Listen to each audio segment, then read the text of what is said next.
তোমার কোরবানিটা যেন আল্লাহর জন্য হয়, দুনিয়ার মানুষ সমাজের মানুষকে দেখানোর জন্য। কি বলবে সমাজের মানুষ যদি ছোট করে কোরবান দিই? সমাজে কি বলবে? সমাজের মানুষকে দেখানোর জন্য। আমার শ্বশুর বাড়ি থেকে কি বলবে, মেয়ে শ্বশুর বাড়ি থেকে কি বলবে যদি কোরবান না দিই? হ্যাঁ, বস্তু যদি না পাঠায়, হ্যাঁ কি বলবে? এরকম যদি নিয়ত থাকে, কোরবানি হবে না। কোরবানি হবে আল্লাহর জন্য। আপনার পক্ষ থেকে হবে কিন্তু আল্লাহর জন্যই হবে। আমার পক্ষ থেকে হবে কিন্তু আল্লাহর জন্য হবে। আপনার পক্ষ থেকে হবে, পক্ষ থেকে হতে পারে, আল্লাহর জন্য হবে। কথা বুঝেন না? আপনি একটা পশু কিনলেন 2 লক্ষ 3 লক্ষ টাকা দিয়ে, এটা আপনার পক্ষ থেকে আল্লাহর নামে কোরবান করতে হবে। কথা বুঝেন না? আপনার পক্ষ থেকে হয়েছে কিন্তু আল্লাহর নামে, আল্লাহকে সন্তুষ্ট করা উদ্দেশ্যে করতে হবে। বিন্দু পরিমাণ যদি আপনার ভিতরে সন্দেহ থাকে, যায় রে আমার সমাজের মানুষ কি বলবে, শেষ, কোরবানি শেষ, আর কোরবানি করতে হবে। আপনি বড়ুয়া বাজার থেকে 800 টাকা দিয়ে কিনে 1 কেজি না খান ঈদের দিন, এই নিয়ে যদি করেন। কথা বুঝেন না? আপনি কোরবানি করবেন একমাত্র আল্লাহকে সন্তুষ্ট করার জন্য।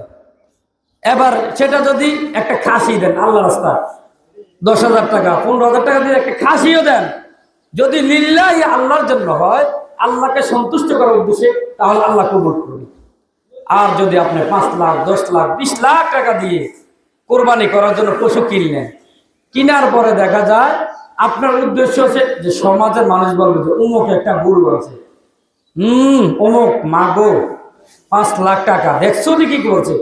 আপনার দিলের ভিতরে যদি এতটুকু চিন্তা আসে যে সমাজের মানুষ তো আমাকে বলবে যে হ্যাঁ আমি কোটিপতি হয়ে গেছি, এরকম যদি উদ্দেশ্য হয় তাহলে কোরবানি হবে।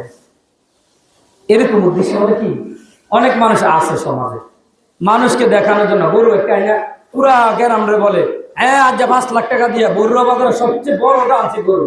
তোমরা এটা বলবেন না, আল্লাহ রাস্তা দিতেছে, গোস্ত পান না পান যেটুকুকে পান। আরে যদি আল্লাহ যদি আপনার সন্তানকে দিত, সন্তানের গোস্ত খাইতে পারত? বলেন না?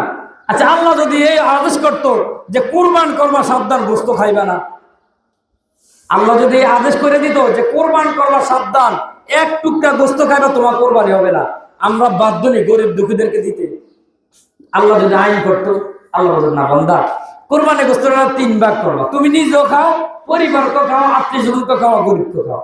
ইনসাফ, আল্লাহর ইনসাফ সবচেয়ে সমাধান, সুষ্ঠু সমাধান যদি হয়।